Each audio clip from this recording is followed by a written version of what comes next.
Good morning. Is everybody here? That's the question. I'm here. Well, I'm here, and you're all here. So good morning, Ella, and welcome to our annual University for a Day. We not only welcome you warmly, but thank you for your participation in what is always proves to be a stimulating and provocative immersion in the life of the mind.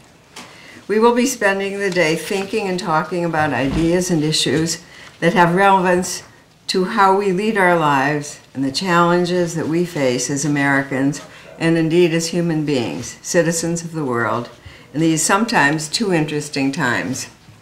Although we don't formally designate a theme for University for a Day, inevitably we end up musing on America and the world. Years ago, I wrote an essay called Apple Pie or Who Am I? As you can imagine, I was saying, forget about apple pie. What is most American is our chronic identity crisis. Who are we anyway?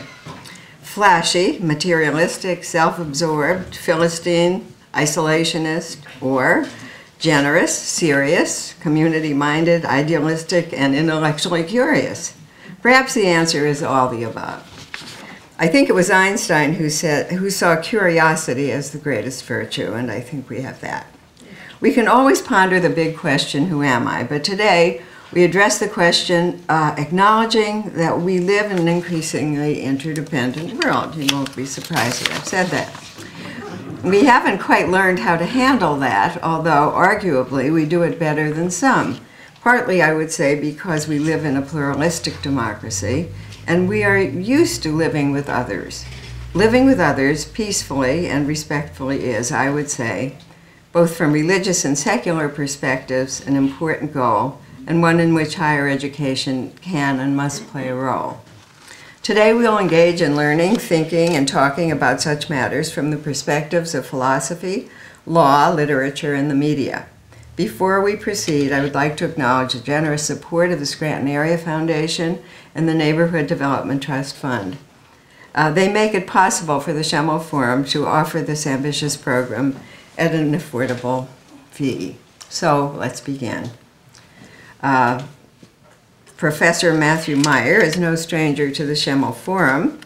He has taught several courses, spoken at University for a Day twice before, and manages in whatever setting to deepen and broaden our thinking about ethics as it pertains to our society in the here and now. A man for all seasons, Matt has been a student of economics and theology and some certain other fields at some points in his life, but he is now deeply grounded in philosophy. Matt has that Einsteinian virtue of curiosity that made him an excellent student and now makes him a great teacher. Please welcome him to the podium to ponder a rather disturbing question, from democracy to oligarchy. Matt.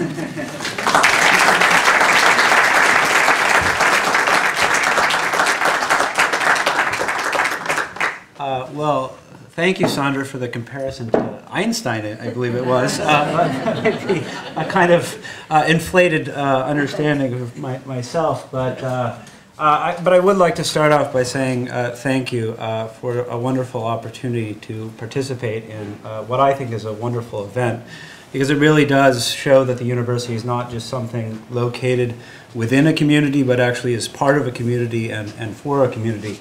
And for that, it's just a wonderful opportunity to take part. As Sandra mentioned, I've studied a bunch of things, but now I kind of understand myself as a philosopher. At least I'm located in the philosophy department at the university.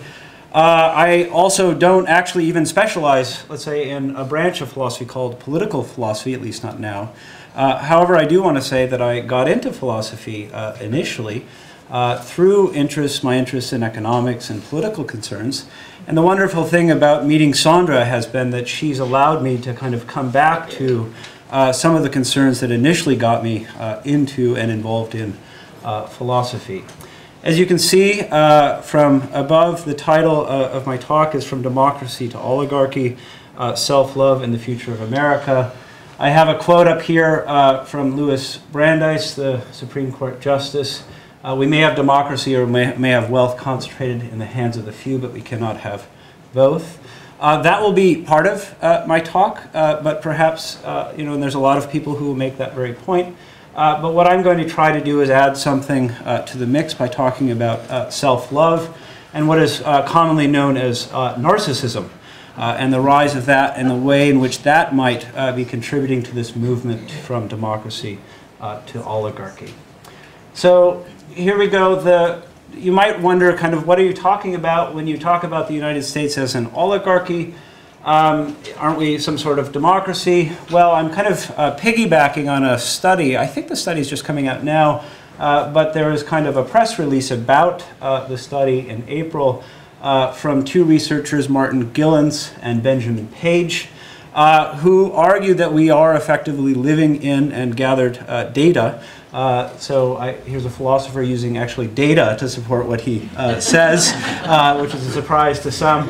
But they gathered data, and here is a quote from their study that I took out of the New Yorker in April of 2014.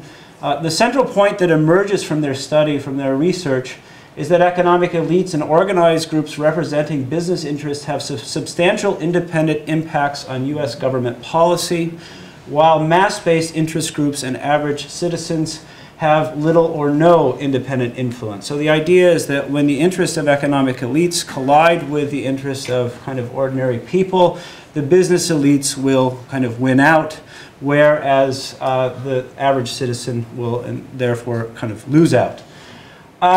So that's the idea of, and from that there was a lot of media about, isn't America now effectively an oligarchy in the sense run by and ruled by the few rather than the people? So here's inequality and democracy. I think one way of thinking about their studies, they bring together two trends that you find in the States. One is an increasing gap between the rich and the poor. This is, again, a common topic of conversation. There is one book that came out that I know of, Joseph Stiglitz, The Price of Inequality. You can look at it. The opening pages document this inequality as a fact and then talk about the implications of that. Or perhaps even more importantly is Thomas Piketty's study that came out this year. He's a big hit. French economist, Capital in the 21st Century. It's an 800-page book. I have to admit I haven't read it all, or even half. But what he sets out to show is that there is a theory in economics that as economies mature and advance, that inequalities will naturally kind of lessen between people. So the idea is that economic inequality is a product of the initial phases of capitalism. And he simply argues that that's not the case. In fact, there might be reasons to think that actually inequalities will be exacerbated as capitalism advances and progresses. The other aspect, and I actually don't have data right here, but you can find it pretty easily, the increasing influence of money on political decision making. In other words, and something like the Supreme Court decision of Citizens United, where you move from economic power into political power. So the idea is because money can influence elections and campaigns, you can translate your money into kind of influence in the political sphere. So here's my, again, addition to this. So that's something that's being talked about by other people. And I'm just going to throw it out there. Thesis, suggestion, hypothesis, topic for conversation. It's not something that I take myself to prove. The emergence of a form of self-love and perhaps a nefarious form of self-love. I'll talk about some distinctions in thinking about self-love. In the American psyche is contributing to the move from democracy to oligarchy. The idea is that as a society, and I do actually have data for this, we're becoming more and more narcissistic, and it might be that this increase in narcissism is actually contributing to the political developments that we're seeing. What do I mean when I'm talking about democracy? So one common objection is, well, we don't have a democracy, we're a republic, or we're not a pure democracy or a direct democracy, and it's true, and I'm not actually lobbying for it. We are a representative democracy, and democratic decision-making is limited by a nice thing called rights, so the majorities can't just trample over minorities. But what I mean is I'm taking it from Lincoln. a government of the people, by the people, and for the people, and it makes it really simple then to think about oligarchy as simply a government of the few, by the few, and for the few. And so the idea is that we're moving from A to B. And what I do is I'm going to explore this thesis by looking at two trends in the United States, and I'm going to tie this to self-love. One, I'm going to try to tie self-love to an opposition to redistributive tax policy. And then I'm going to talk about self-love and kind of transformation, perhaps, of the American dream into a desire for what I call private empire. So 2 parts of the talk, and try to kind of bound together by this theme of self-love. So here's the first part of the talk, is resistance to redistribution. You have individuals who are of the mind that any kind of redistribution of wealth is a form of theft, and actually have individuals who might not be all that wealthy embracing that very idea. Here, my guess is this individual probably isn't part of the economic elite. This is because he's actually using his voice to speak. Wealthy people have other means of speaking, namely their money. So he's out on the street. But the question is, how does that emerge, or how do we have people kind of buying into this kind of way of thinking? And this is important because Piketty, and I won't say much more about Piketty after this, but one of the responses Piketty proposes to the ever-increasing kind of gap between the rich and the poor is actually, he goes so far as to propose a global progressive tax on wealth. Don't ask me about the details. So it's not even about income. He actually favors progressive income taxation as well. But the idea is that some countries do have taxes on wealth. But of course, one of the problems is that if you simply have it in a particular country and the individuals are particularly wealthy, they can simply shift their wealth from one country to the next. So that you have to go with a global tax on wealth. He rightly thinks this is politically unrealistic, but it certainly does get the conversation going, and it is part of a logic that is in some sense undeniable. And the reason why it's unrealistic, if you just think about in the United States, there seems to be kind of strong resistance to actually even increasing our taxation on the wealthiest class of individuals on their income, not actually wealth. But one of the questions is, why is there resistance to raising taxes on wealth in the United States? It's kind of surprising that you don't have mass movements kind of engaging in this project. Again, one thing, it might be something like greed, but I really want to get into this notion of somebody thinking it's fundamentally wrong that this has happened, that it's a matter of injustice if you are going to kind of raise taxes in the way in which Piketty suggests.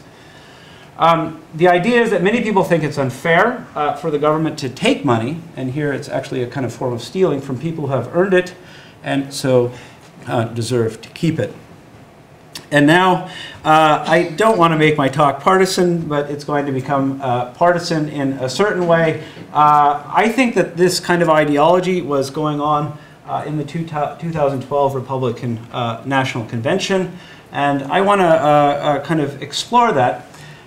Through this, here is the campaign platform for that convention. It's a kind of claim that we built it. Many of you, if you kind of rewind back about 2 years ago, will recall that the "We Built It" slogan emerged as a response to some comments President Obama, who was on the campaign trail, I believe at the time, made about businesses and business owners actually building their businesses. And from that, the Republicans used this as the basis for the platform and also had campaign ads that came out. And I want to kind of get into an analysis of this, and I want to actually play one of the commercials that they have for the Romney campaign. So here we go. I hope that this works. There we go. If you've been successful, you didn't get there on your own. You didn't get there on your own. I'm always struck by people who think, well, it must be because I was just so smart. There are a lot of smart people out there. It must be because I worked harder than everybody else. Let me tell you something. If you got a business, you didn't build that. Somebody else made that happen. I mean, I'm thinking, you got to be kidding me. He was trying to say, hey, you didn't build that business on your own. The government helped you build it. And that's what ticked me off more than anything. Mr. President, unfortunately, you have no idea how we here in Midwestern Ohio have to try to run a small business from daylight till night. Not only my business, but other small businesses around here, they're all scared to death that the path that we're headed with the current administration is not the path for America. We need a new path so that my son and my grandson can prosper like I did. What we need is a leader who truly understands how business works. My name's Dennis Salmon, president of Salmon Electric, and I built this. The idea to say that Steve Jobs didn't build Apple, that Henry Ford didn't build Ford Motor, to say something like that is not just foolishness, it's insulting to every entrepreneur, every innovator in America, and it's wrong.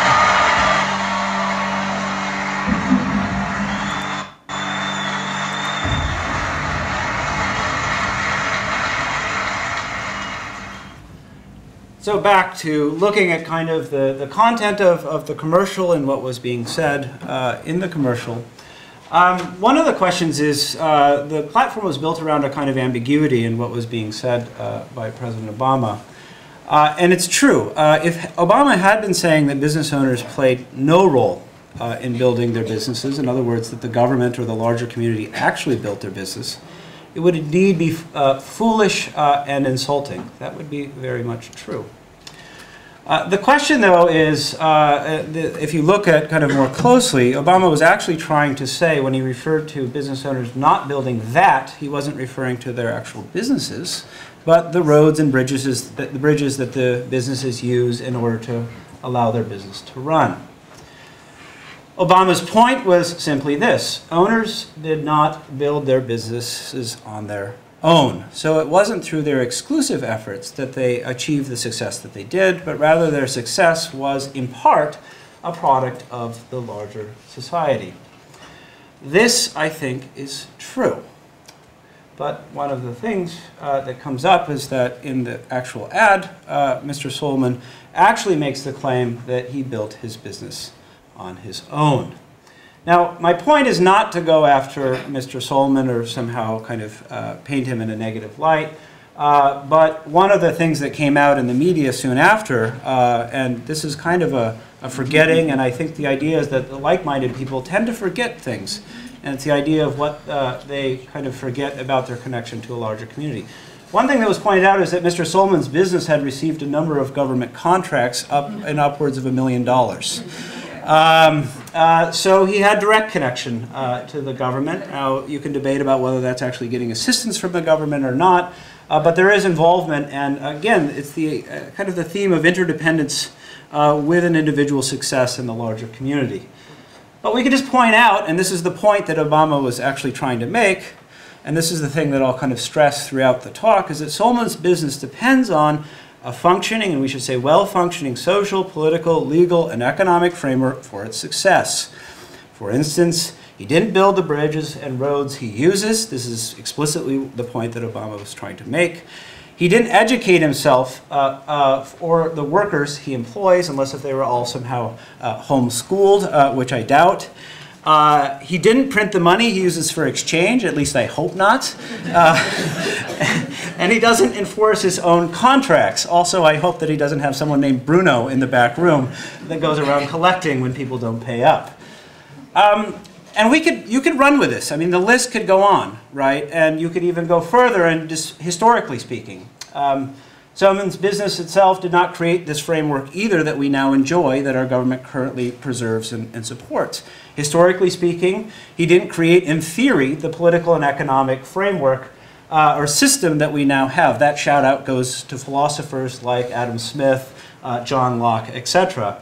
And he didn't go on, and I'm thinking here, historically speaking, in the Revolution, to go on and fight and so risk his life in order to make these ideas a reality and make this country a place where Solomon can have his business and prosper. So the idea is saying that when an individual like Solomon enjoys this kind of success, that success is bound up within a larger framework. And that'll be important for thinking about who owes what and who deserves what. So the idea is, why does this matter? Well, again, this is a sentiment, and this is perhaps the reason why Mr. Solomon is on this commercial, expressing a sentiment that many Americans hold. And the sentiment has two parts. I'm trying to kind of tease this out in a kind of philosophical fashion, point A and point B. A person should keep and enjoy the fruits of her labor. A lot of us would agree with that. So the idea is that if you do work hard and you produce something as a result of that hard work, you in some sense deserve to kind of keep that and possess that.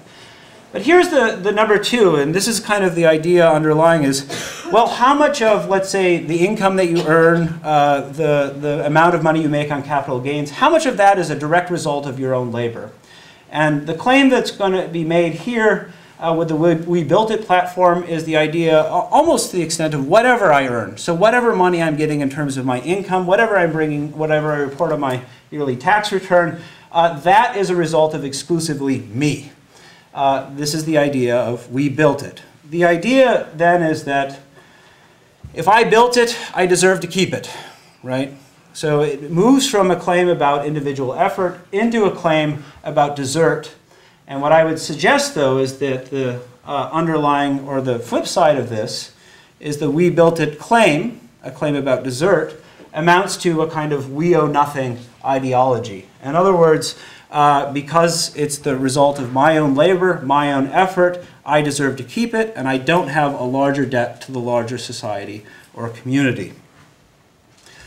My claim is this, is that when you get into notions of concerns about redistribution through taxation, that you get into notions of a distorted view of who owes what, and this distortion might stem from a blinding form of self-love. So here's where I bring in the self-love element. And to do this, I go back to my favorites, two of the big three of antiquity. On the left, your left, you have Plato. On the right, you have Socrates from Raphael's School of Athens. There are some dates of Plato and Plato as a philosopher, political philosopher, ethicist. I'm going to talk just briefly about some passages from the Republic and the Laws. And then on the other side, Aristotle, and specifically talk about a passage from the Nicomachean Ethics. In fact, that's where I'll start. In the Nicomachean Ethics, Aristotle talks about, it's the context of friendship. He's talking about what it means to be a kind of genuine friend. And the issue of self-love comes up. And what Aristotle does is he distinguishes between a healthy form of self-love and a nefarious form of self-love. And Aristotle actually endorses the kind of healthy kind of self-love. And it's a self-love in which you start out with being a friend to yourself. A friend to yourself is one who rightly discerns what is right and good through reason, and the desires naturally pursue and want to pursue what's right and good. So in other words, there's a harmony between what you know is right and good and what you actually deeply want and desire. He thinks that these kinds of self-lovers are actually the basis for a natural kind of friendship. People who naturally want to and discern what's right and good will naturally gravitate towards each other and have expressions of goodwill towards each other, which is the basis for genuine friendship. This is in contrast to a rightly maligned form of self-love. And this form of self-love begins with a conception of the good life. What is the good life for these kinds of self-lovers? Honors, in the sense of perhaps fame and reputation, money, and it ultimately boils down to, or not, I wouldn't say it ultimately boils down to, but also physical pleasure.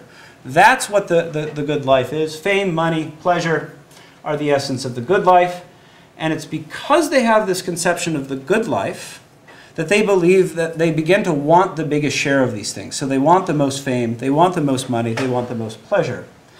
And here's the point that I'm going to press throughout the talk, is that self-love moves from a further kind of desire for these things to an assertion of right to have those things, such that if my desire for wealth or for fame is somehow blocked or prevented, I feel an act of injustice has been done because I deserve to have those things, and there's somehow something wrong with the universe when that doesn't happen. Here's Plato. And Plato's talking about this kind of more nefarious form of self-love. And this is from, actually, the Laws. It's a quote that I'll just read to you. "The most serious vice innate in most men's souls is one for which everybody forgives himself and so never tries to find a way of escaping.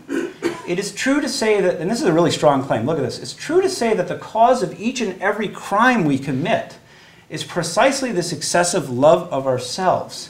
A love," and here's this language of blinding, "blinds us to the faults of the beloved and makes us bad judges of goodness and beauty and justice, because we believe we should honor our own ego rather than the truth."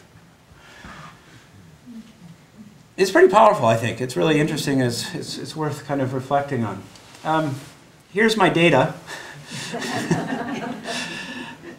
It's not just me kind of getting concerned about this. There's a study out there arguing that we suffer right now from a narcissistic, or an epidemic of narcissism.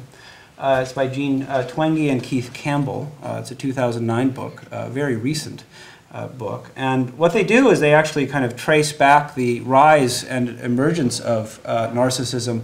They trace it back actually to the self-esteem movement that they say was started by a person named Nathaniel Branden, who was actually an intellectual companion and one-time lover of Ayn Rand, to bring her into the talk.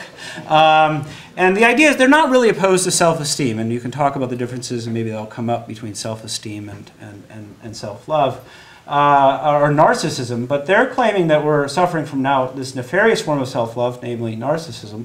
College students in the 2000s were significantly more narcissistic than Gen Xers and baby boomers, but they also emphasize that the boomers, a generous famous for being self-absorbed, so were outdone by their children. So it's a kind of an unfolding progression. And here's what they say, the central feature of narcissism, and this harkens back to Plato and Aristotle, very positive inflated view to the self, that the self is special, entitled, and unique. And it's this entitlement part that I want to emphasize. And it's this notion of self-love moves into a claim about deserving things. I feel entitled, the pervasive belief that one deserves special treatment, success, and more material things. And it translates into a kind of materialism. And here's one of the connections, if you're wondering, well, what is the difference between this self-love, a proper, let's say, self-esteem, and narcissism? The narcissist begins to lose a genuine kind of connection to others. In political terms, the narcissism forgets about or just ignores anything like the common good, right? So I'm going to, perhaps controversially, and it's fine, you know, sometimes I wonder about this, but I'm going to just kind of put forth what I feel like is kind of this, why self-love is kind of animating, in some sense, the We Built It platform. Again, if Ayn Rand has anything to do with it, that's perfectly fine. The idea is that her whole point is that self-love is a perfectly good and healthy thing, and you shouldn't really feel ashamed about it. But one of the ideas, and this is actually one of the things that I found most troubling, regardless of political persuasion, I hope that all of you find this troubling, is that it's built on a mischaracterization, and perhaps even if you want to be a little bit stronger, a lie. It's being unfair to their opponents, and an entire platform is being built on it. Obama, again, wasn't saying that businesses business owners actually contributed nothing to building their businesses. But the other thing that leads to an inflated sense of ourselves, the language of being insulted. I think it was explicit in Romney, but implicit in Solomon. He was insulted when Obama said that you are not smarter and harder working than other people out there. That there actually might be people like philosophy professors who work just as hard as somebody who owns their own business, right? And that's one of the common traits of this inflated sense of the self, is when people attack that, you respond with anger. The idea, even if you look at it as the platform itself, is kind of a self-congratulatory encomium. You're kind of patting yourself on your back for your achievements. But the biggest thing really is 3 and 4 is that what you do is that you underestimate the contributions of others. You kind of forget the fact that where you're holding this convention is actually something built through public money. You forget the fact that you're embedded in a larger network of other human beings who made your success possible, and then you overestimate your own kind of contributions and therefore make claims about what you deserve. I just want to kind of clarify my view before I move on to part 2. So clarifying my view, or don't send McCarthy after me just yet. What I'm trying to say here is this. I'm not saying that no one out there deserves any of the money that they earn. There are plenty of people, and it's certainly right that Mr. Solomon can make claims of desert about what he's done and what he's accomplished, right? It's just having a right sense about what one deserves and what one owes. But I'm not taking the opposite side and saying that redistribution is a matter of justice, that somehow these inequalities that we see are fundamentally perverse and wrong, and therefore we simply need to kind of get this money back from the people who have it as a matter of justice and right. That's not the claim. And what I'm simply doing is opening up for conversation, saying that we can redistribute money and engage in these practices if there are good reasons for doing so. And one of the points that Piketty makes is that, and also Brandeis, is that an extreme concentration of wealth in the hands of the few can itself be a threat to democracy. So the idea is that if we want to preserve democracy, we then can legitimately engage in conversations about how we might want to address the issue of growing inequality for the sake of preserving democracy itself. That's all I'm saying. And at the same time, I know there are good reasons to not engage in the practice of kind of redistributing wealth or income. I would ask for questions, but then I think we're going to do this at the end. So I'm on to part 2, right? So that's part 1. Here's the second part. It's a shorter part, perhaps even a little more or equally speculative. But I'm looking at Selflove, the American Dream, and Private Empire. And again, if you think that I'm a partisan, to avoid that kind of image, I throw up, we have a picture of George Soros. The idea is that every time people from the left complain about the Koch brothers' influence on American politics, the people on the right stand up and say, well, what about Mr. Soros? And somebody I think can be Michael Bloomberg, who's kind of rightly in the middle. But what I'm going to do is link up this notion of self-love, the American dream, and to notions of private empire. With all 3 of these, if you just kind of do a search about their name, you will have articles and things talking about their empire. Oprah Winfrey has an empire. And the notion of empire should immediately kind of send off signals. Wait, how democratic is this? So I want to get into that. To do that, I turn to Plato on self-love and tyranny. In Book 9 of the Republic, Plato talks about, and he's actually a critic of democracy, and I think one of the main reasons why he criticizes democracy is he feels like it inevitably unfolds into a tyranny. The kind of democracy that he's talking about is not our democracy, but it does kind of raise a red flag. And what I want to say is tyranny and what I talk about oligarchy are pretty much the same. The difference is simply tyranny is just by one, where oligarchy is by the many. But the main thing is that it's a government that's been taken over by a single individual and sees that government not as something that is there for the common good, but really an instrument for personal power.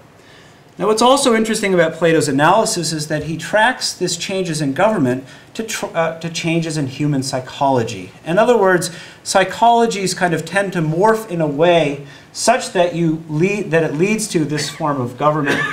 And in particular, he talks about a tyrannic individual who's driven not by a sense of justice or concern by the common good, but again, 2 things. One is kind of a greed, an insatiable desire for more and more and more, and then self-love. And it's this translation of this desire for more and more into the belief that one ought to have more and more. What I want to do is kind of link this again to notions of the American dream and the way we kind of now, perhaps at least some of us, think of the American dream. Plato's tyrant is a dreamer. In fact, the discussion of Plato's tyrant starts out with a discussion of what are called antinomian dreams. There is, well, we won't get into that. It gets into kind of things like Oedipus. But the idea is that the content of his dreams, what he dreams about, is entirely selfish, and it is a dream about unlimited freedom and power. And my concern is this, is that the narcissism Twenge and Campbell identify in America as transforming the American dream into something tyrannical or potentially tyrannical, in the sense of individuals dreaming about things that then lead to effectively taking over the government and seeing the government as a tool for their own kind of power. That's a problem. The American dream, and I'll talk about this in just a second, used to be linked to some notion of the common good. But now, and I say often, the dream is of an individual or even private empire, and then these dreams of private empire can threaten democracy. So that's the kind of underlying threat. Your dreams and what you dream is a potential threat to democracy. Here's the original, if my research is correct, mention of the phrase the American dream in James Adams' The Epic of America. That dream of a land in which everyone should be better and richer and fuller for everyone, that's my emphasis, with opportunity for each according to ability or achievement. It is not a dream of motor cars and high wages merely, meaning that is part of it, to have a car and high wages, but a dream of a social order in which each man and woman shall be able to attain to the fullest stature of which they are innately capable and be recognized by others for what they are, regardless of the fortuitous circumstances of birth or position. Sounds like a nice dream, actually. Problem is there's an ambiguity in the dream, I think, at least as we start to think about it and talk about it. One question is my dream, the dream that I have, a dream about a better society? Is it a dream about the opportunity for everyone? So when I'm dreaming the American dream, do I think about everyone having the opportunity to pursue a better life?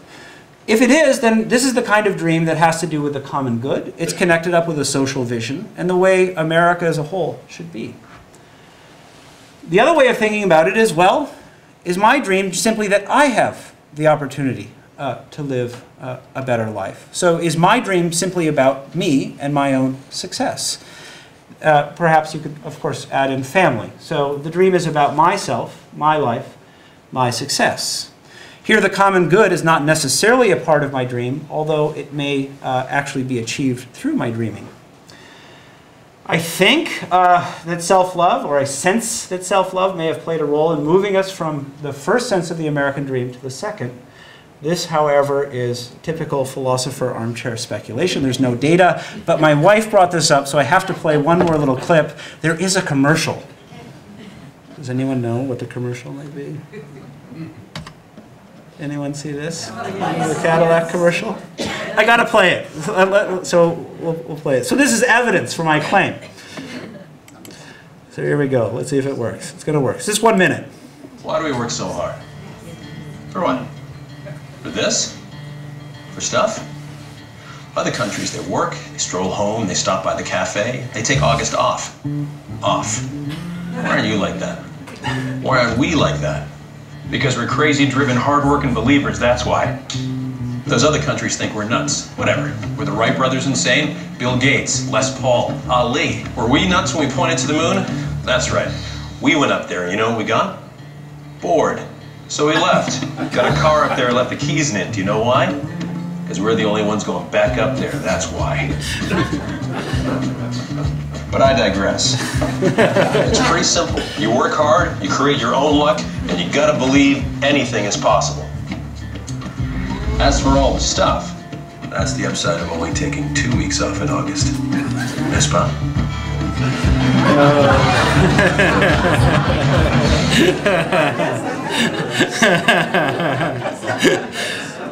Have people seen that? Seen that before? No? Okay, yeah, I saw it. I don't know. Do you think it was a good ad? People going to go out and buy Cadillacs? Well, we'll see. You know, what's interesting is, you know, go back to this two understandings of the American dream. Does anybody, Ford came out with a commercial that did the exact opposite with, I think, a young African-American woman talking about recycling and environment, all about the common good. So they responded in turn, really playing off these two visions of the American dream. So maybe my, using this as evidence that everybody's obsessed with this kind of private empire is a little bit overly pessimistic. But I think the idea is that there are certainly some people out there, and the idea is that if you have some people or even a chunk of these folks, that could cause political problems. But here's the idea. Okay, so what? So we've got this kind of type A individual. Certainly you can see the kind of narcissistic behavior, kind of the strut, but it's quite good. The actor, I think, is quite impressive. But the idea is that, well, so what? Look, personal dreams can produce the common good. They just do this as a byproduct. Look, everybody pursues their kind of big house, their Cadillac, etc. And as a result of everybody pursuing their private dreams, we effectively all achieve or try to achieve the American dream, and that produces something like a common good. One of the concerns, though, and I've got the Cadillac ELR up there, is that once you start detaching this American dream from a larger kind of social network, you can start dreaming of things that are effectively anti-democratic. You can start dreaming, and what I mean by that is this, is that the dreams that you have are not dreams that everybody, in practice or in theory, everyone, if you were to universalize this, could actually achieve. So imagine if all Americans actually had a 6,000 square foot house. Could you actually even do that? Of course, if you said yes, I just up it and say, well, let's go 10,000 or 20,000. At some point, you would agree you can't all do this. And actually, I brought this in because I had a student in my class. We were kind of plugging away at what you really want, and the claim was, I really just want to be famous and wealthy because my ultimate dream is to just be able to do whatever I want. The point is, you can't actually have a society that functions where where everybody just does whatever they want. So it might not be that everyone can live the American dream, and the simple idea is that that this will get into, well, let's construct a society in which some people live out their dreams and actually fulfill them. It's a competition, and other people don't. So I get the 6,000 square foot home, and you don't, and I know that it's actually impossible for everyone to have a 6,000 square foot home, but that's fine. Why? Because the best live out their dream, and rightfully so. America's a world of winners and losers, and so if you don't kind of get what you want, tough bounce. Of course, the problem with this is that the American dream even takes a further step away from the common good or any kind of notions of it becomes competitive and comparative. You start dreaming of wanting, perhaps, not that everybody's doing this, but you might dream to be the richest, the most famous, the most powerful. And by definition, not everybody can be the richest, the most powerful. In fact, and here's this idea, is you can start dreaming of a kind of private empire implying a kind of control or power, and even royalty or aristocracy. And I had to pull this out. This goes back to 2012. You have individuals that do this.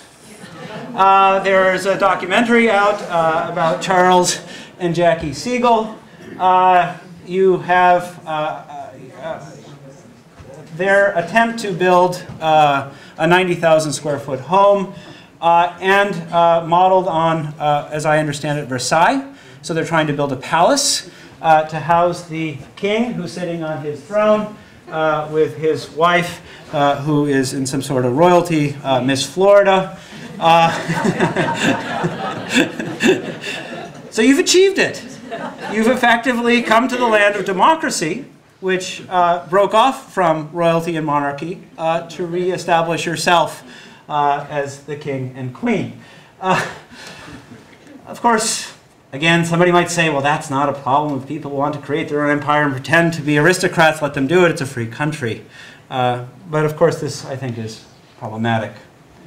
One of the problems with more and more a greater inequality in wealth, and you can think about this is the least of the problematic things, but there is even discussion about even from individuals like Bill Gates and the use of philanthropy and the implicit control it exercises on agendas, such that Bill Gates now has perhaps, and this is a debate, but people are talking about it, more control over education than educators themselves, simply by virtue of the fact that he has the kind of money he does. And of course, he's doing this all because he thinks it's a good thing, right? So I think that's obviously true. But there's something about shifting the balance of power away from people into the hands of the people that have made this kind of money. More concerning is that when these agendas become pressed within politics, and here I'm not talking about a nefarious form, I'm talking about something like George Soros, who has an agenda, wants to get something done, sees something, and we might agree with it, or the Koch brothers as well, and they might actually really genuinely believe that this is for the good of the country. The idea is the government's still for the people in their minds, right? They're doing it for the good. But it really does undermine this notion of a government by the people. In other words, what now you start to feel like is that as a democratic citizen, you have to wait around for someone with these massive amounts of money to kind of join your cause. So you find yourself you can almost set up a lobby to lobby the kind of gods of wealth to kind of get on your side, and then they battle it out amongst themselves, right? But the final thing, and this is where I'm kind of winding down, the biggest concern that I have, and this goes back to the lesson of Plato's Republic, private empires can undermine a government for the people. In other words, and this is something Joseph Stiglitz points out in his book Price of Inequality, wealth can be used to manipulate laws to enhance wealth. In other words, you use power to increase power. And here's where laws and the government becomes disconnected from any notion of the common good. And it's people who oftentimes kind of possessed by this kind of self-love, who simply just don't care about the common good, that engage in these kinds of practices. So to conclude, self-love and democracy. So this is the idea that Justice Brandeis was setting up a tension between kind of inequalities in wealth and democracy, and here I'm kind of setting up a tension between self-love in the form of narcissism and democracy. So here's part 2. Self-love can motivate us to ignore the common good and engage in projects or dreams of private empire that lead to economic and political inequality. This is part 1. At the same time, self-love gets us to resist correcting these inequalities through progressive taxes on income and wealth.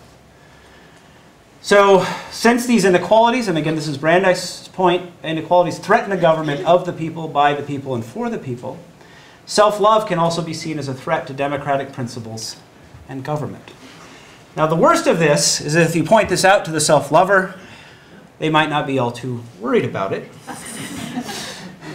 because they might want to modify Lincoln's ideal such that it says that a government of me, by me, and for me shall not perish from the earth. And with that, I'll say thank you and bring the talk to an end.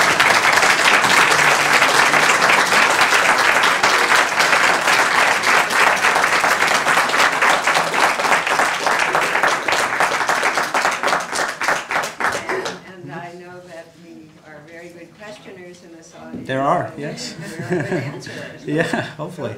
We do have a mic for who would like to do first. First, an observation. You started and ended kind of the same place. You have the sign redistribution is theft. It's interesting, though, that they never think of redistribution from the masses to the aristocrats as being theft. It's yeah. It only flows one way. The second thing was when you show the pictures of Soros, Bloomberg, and one of the Koch brothers, I get the impression when you look at them that, at least as you go farther right, that there seems to be, I'm not sure the right word for it, but that people on the left don't deserve to have or to be able to do the things that people on the right want to do with their economic power. Yeah. And I'm reminded, we're seeing the Roosevelts now, they were considered traitors to their classes, were the Kennedys. And if you wanted to comment on that as part of a larger idea. Yeah, well, I guess the first part, I'm sure we could talk about specific cases in terms of the kind of redistribution of wealth from the lower classes to the upper classes, and if we point out specific cases and agree that that is actually happening, it would be surprising. And I think what's surprising that this goes on without a strong voice opposing it, right? And perhaps it's just a lack of awareness of things like that. I mean, do you have a specific case in mind? I guess I could throw it back to you.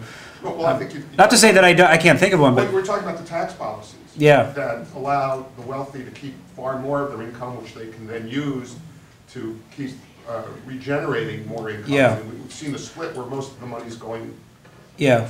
to the top 1%. I think with the tax policies, people would say, well, don't we have a progressive taxation and don't the wealthier pay a greater share of the tax burden? But something like corporate welfare, perhaps, where tax money is actually being used to subsidize. Or the hedge fund people who Or pay the, lower taxes. yes, there we go. Yeah, so those kinds of ideas, exactly. And it is just surprising.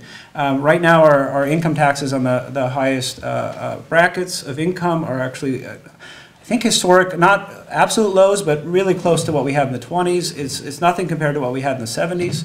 And it's really surprising that there isn't any kind of push for that. Remind me of your second. The people on the left don't deserve to have. Yeah, so entering the, certainly. So I mean, I was looking at the Koch brothers and reading up for this talk and kind of, you know, I think there you could make a genuine case, at least in their mind. They actually, well, one, I will say, I don't think they care about government by the people. I will say that. Meaning, if they could just buy their agenda, they do it, right? But they do have a sense that they think it's for the people. They think that what they're, at least Charles Koch, from the way I kind of just get a sense, that he thinks he's actually doing a good thing. But there's reasons why he thinks that. I would point to three people. I would point to perhaps Robert Nozick, but most notably Milton Friedman. And then there's somebody who comes into the mix, but he is actually not so friendly with, was Ayn Rand. But you will get that sentiment. Ayn Rand talks about people deserving more and people deserving less. So the idea is that poor people simply deserve to be poor. They don't deserve to have income transferred to them. They don't deserve to have their perhaps voice be heard, etc. And that itself, I think, is a big problem for democracy. We start getting into notions of hierarchy, and Ayn Rand is a person that endorses that. Right? May I take the question from here? Thank you. Matt, that was just terrific. Oh, thank you very much for thank the you. wonderful presentation. You implied it, but you didn't say it, that as we move towards this narcissism, that it is in fact pathologic. Yeah. And if you look at it from a psychiatric standpoint, or a medical standpoint, people with a personality disorder, the narcissistic personality Yes. disorder, which is the extreme of what you've said, Yes. have an egocentric problem that does not allow them to Yes. understand the other side. And I think we have people like that. Yes, we do. Mr. Salman. Yep. I'd be interested in a conversation with him. Could he understand that there is another opportunity to look at this, or Yeah. say no? Yeah. If he could not, Yeah. then he falls into that category of narcissistic personality Yeah. disorder. Yeah. And those are very difficult to diagnose. Yes. They've only been acknowledged for perhaps 20 or 30 Yes. years. The American Psychiatric Society Yeah. Association has a hard time pinning it down and Yep. making that diagnosis. But I think it's a problem for us. It may be underlying some of what you said. It certainly is. Thank you. So thank you for that comment. In fact, one of, or two of the slides that I took out of this was on narcissistic personality disorder and the case of Elliot Rodger. Elliot Rodger was the shooter in California that went after sorority girls. He's about 18, maybe 19, 20 years old, and he left a long tape on YouTube. He posted it of himself explaining his reasons. And his reasons for engaging in this event where he killed, I think, 6 people total, but was going after specifically young women, was that they were denying him sex and companionship. And he believed that this was a grand injustice, that he was actually executing justice in carrying out these murders, and along with this went claims to his own divinity. He was just shocked that no one could actually even love him. And so you see this kind of deep connection between this kind of self-love, the self-aggrandizement, and into kind of something like claims of a perverse sense of justice. The idea, and to some degree I'm a little bit, what they talk about in the literature is that it admits of degrees. One of the hard things is to say where exactly does this disorder, all of us in some degree a lot of times exhibit traits of narcissism to one degree or the next. And I was thinking about kind of linking that to Solomon, but you know, again, that seems unfair. But the Elliot Rodger case was a clear case in which self-love led to this perverted sense of justice. So I'm glad that you brought it up. Yeah. I can't think of his name, but there's an English sociologist who does a terrific TED talk on inequity and compares the parameters of social dysfunction in nations based on distribution of wealth. And of course the Scandinavian countries have more equitable distribution of wealth. Yeah. And the parameters of social dysfunction were things like imprisonment, and we certainly have a huge problem here with that. Yeah. Murder, suicide, etc. Yeah. So, I mean, it just makes sense socially to promote more equity. Very much so. In fact, I was actually, when I first found out about Joseph Stiglitz's books, The Price of Inequality, I was actually somewhat disappointed because I was hoping, I mean, it was a good book. I don't want to kind of criticize the book necessarily, but I was actually hoping for a long list of the ways in which we end up paying out of our pockets because of the inequalities and the things like you're talking about cause. So the idea would be is that it's really costly to society, especially if you think about imprisonment and incarceration, right? To us to live in a society where these inequalities are so great. So why not, just out of self-interest, I mean, we don't even have to appeal to kind of notions of the common good and benevolence and things like that, just out of kind of a logic of self-interest, why don't we embrace policies that tend to lessen this and deal with the kinds of problems that you're dealing with? And I think that's true.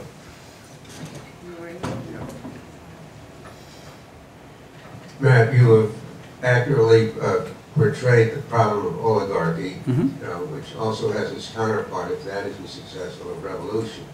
And I want to ask, isn't a contributor component to this condition that the group that is most adversely affected by the problem really are, too many of those are saying that to intrude on this kind of availability of the American dream is a denial of fulfillment of what we perceive as the American dream, with the opportunity for our children and grandchildren to succeed, so that they are inert in challenging that condition. Exactly. I think the biggest thing is that, and maybe you could even get into, somebody brought this up prior to the talk in discussion, get into issues about the way in which the kind of larger populace is informed, the way the belief set about issues of right and justice have been kind of formed. But I think you're exactly right. It's not a matter that we have a lot of people feeling like there's these grand injustices and deep threats to democracy, even though you have studies saying that effectively you're living in an oligarchy, is that they're convinced that the very solutions to those problems would somehow violate fundamental principles of American democracy and our country. So I think it's exactly right. Yeah.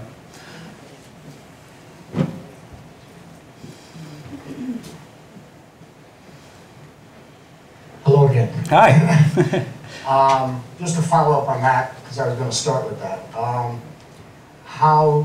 Because half of the country believes that, it appears, that if you threaten the wealthy in some way, they feel threatened.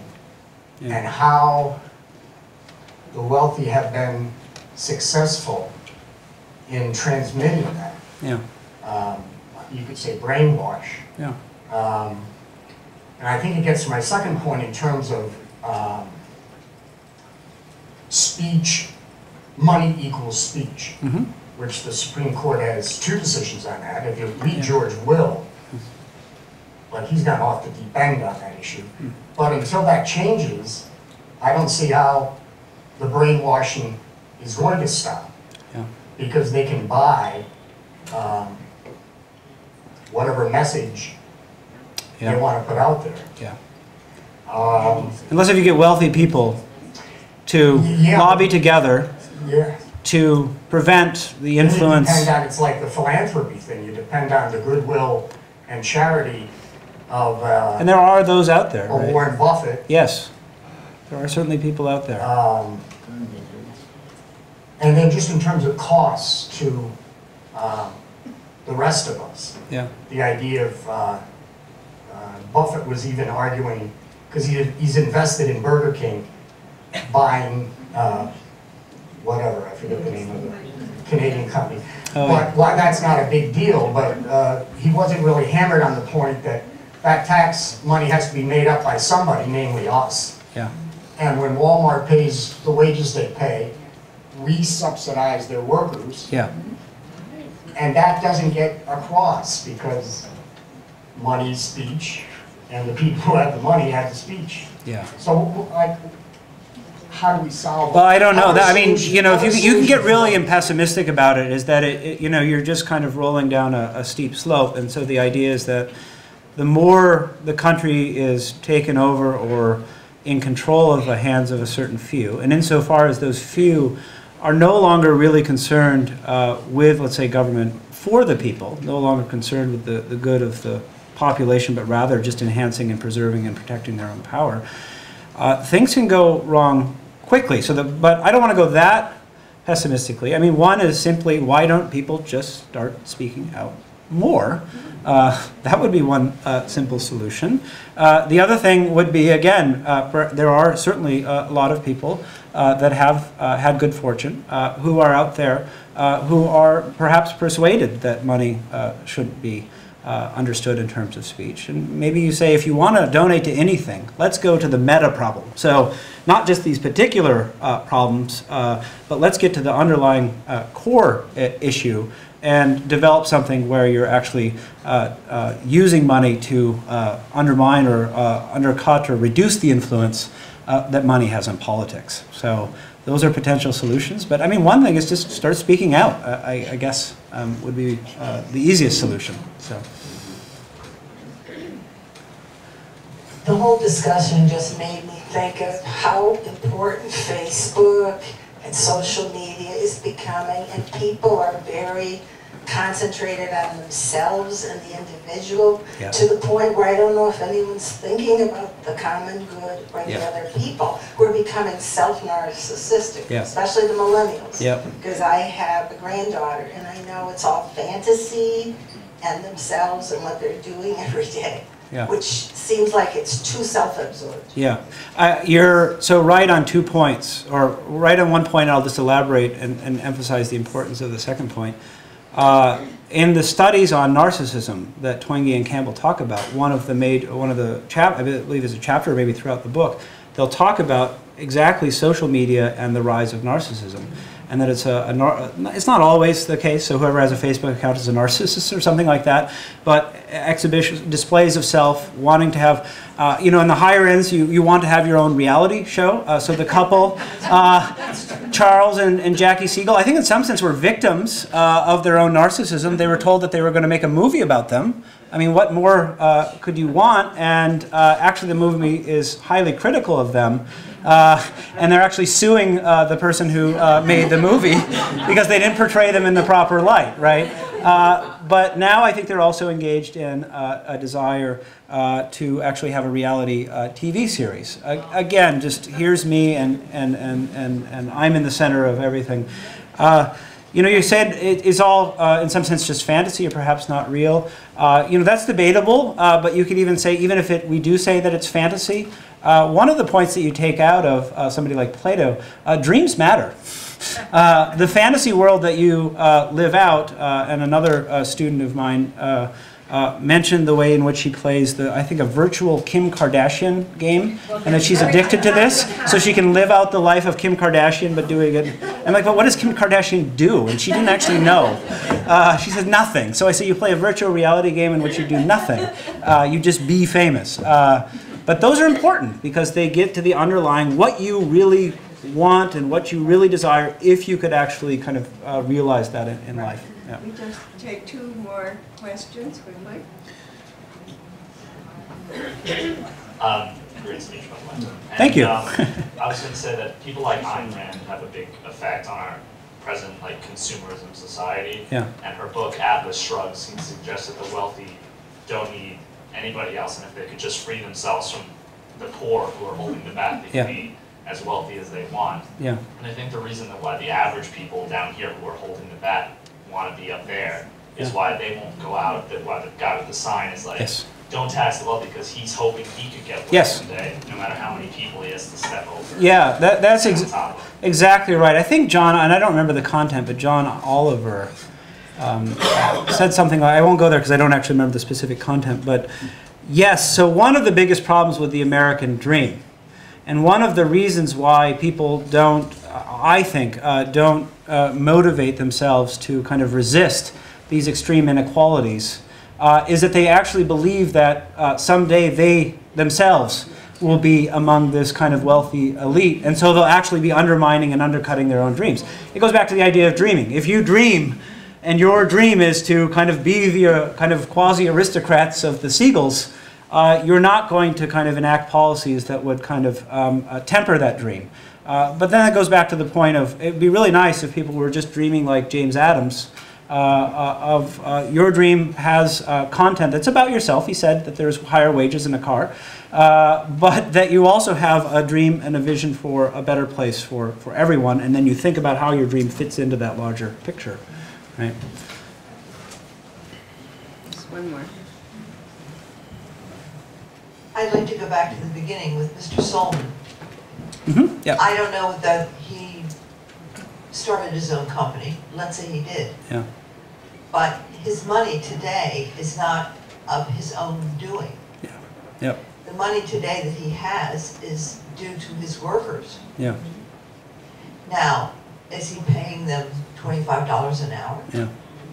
Yeah. Is he paying them $15 an hour? Yeah. Or $7.50 an hour? Yeah. Yep. And I think that's the most critical point. Yeah.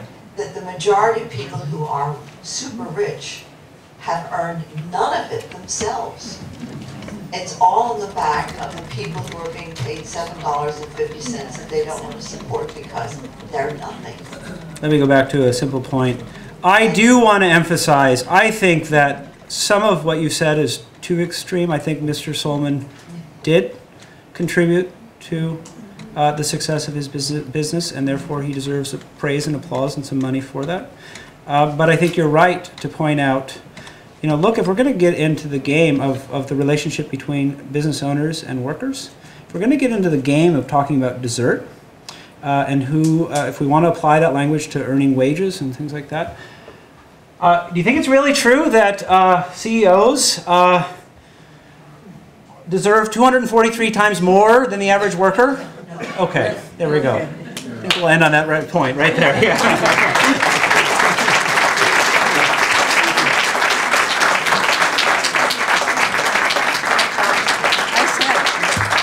I said that today would be stimulating and provocative, and I think that we started off on a wonderful track. I think that the idea of the pathology on the individual level has sort of morphed into a rather social and political pathology, and we have a lot to worry about. We have to speak out more. Thank you so much. Take about a 10-minute break.